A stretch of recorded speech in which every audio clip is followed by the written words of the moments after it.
Hello, welcome to the run through of the web version of CanvasPainter. CanvasPainter is an HTML5 painting application built with web technologies. CanvasPainter is available not only on the web but also as a iPad application. It is available now, in fact, on the App Store. So you can visit the App Store, search for CanvasPainter, and find it there. So to begin with, the first thing that you will see when starting CanvasPainter is a splash screen.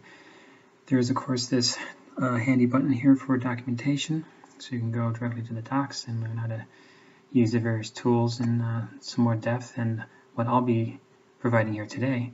And you'll see that there's a newsfeed that comes straight from CanvasPainter.io.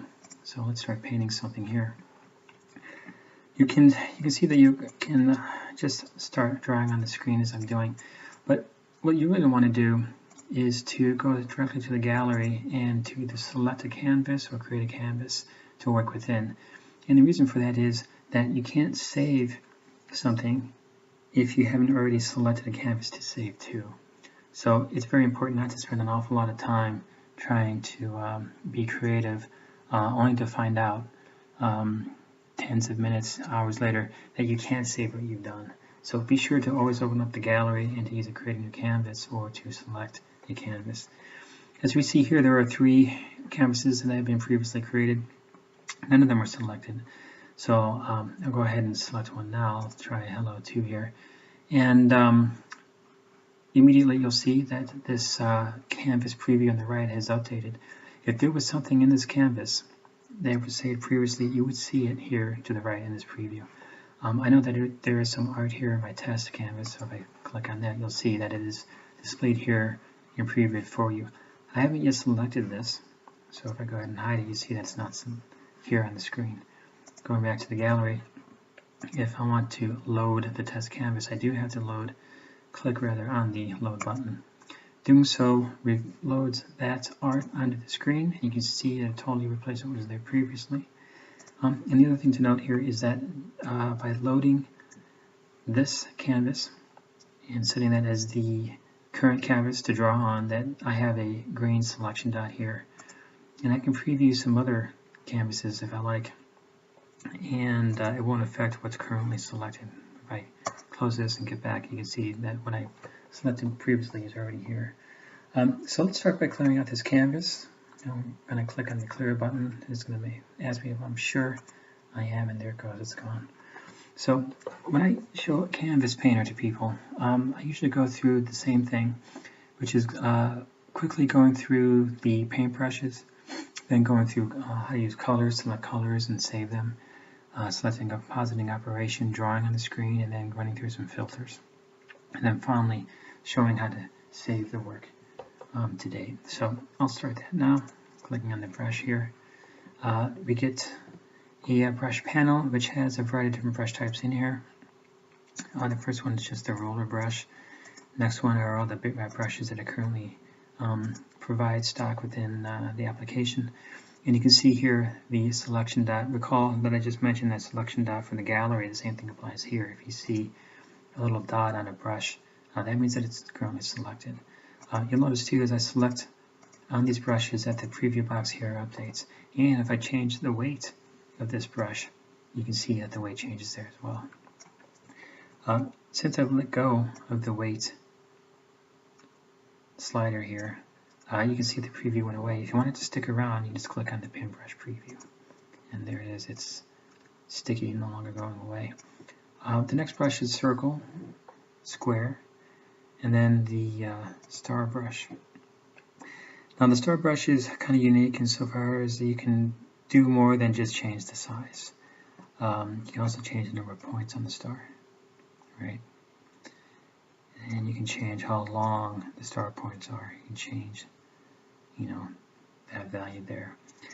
And by manipulating the weight, the number of points, and this slider here, you can see that you can get a variety of different shapes, and those different shapes are represented down here, and these aren't all the possible shapes that you can generate by manipulating these different values. These are just some of the more interesting ones, I think, right?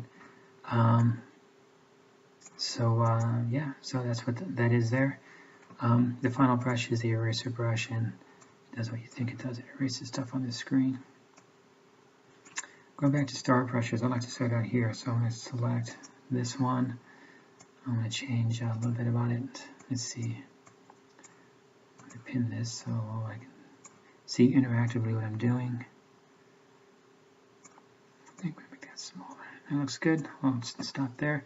This will be the brush that I'll be using with here. Let's jump to the color panel.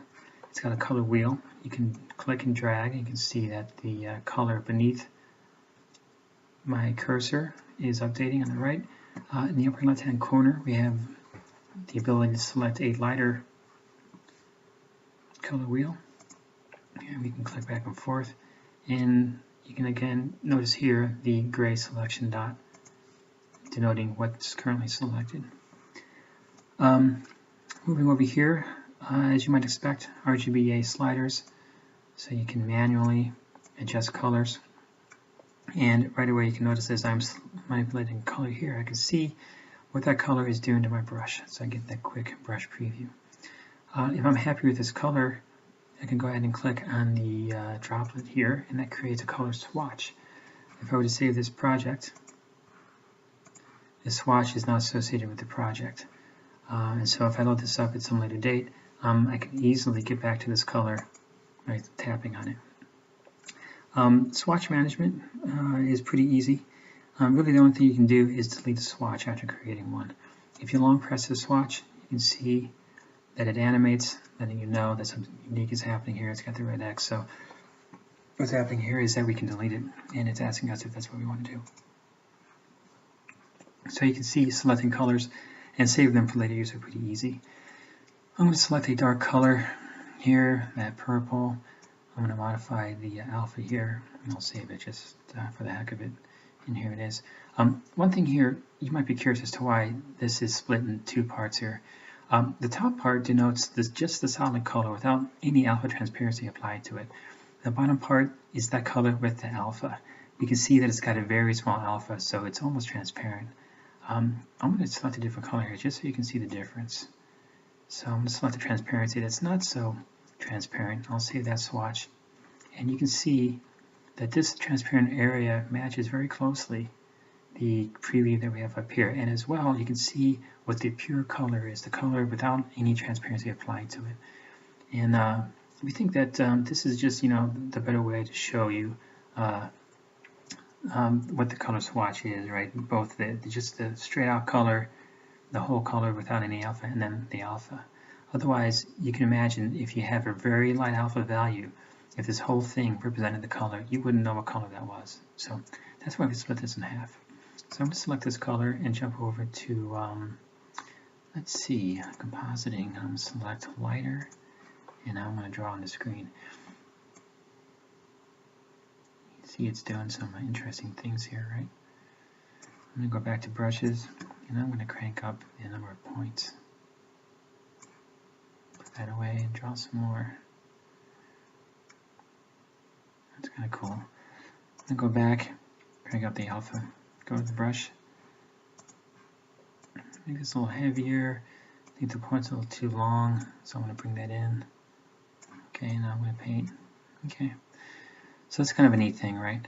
I'm going to jump now to filters, and I'm going to sharpen the image.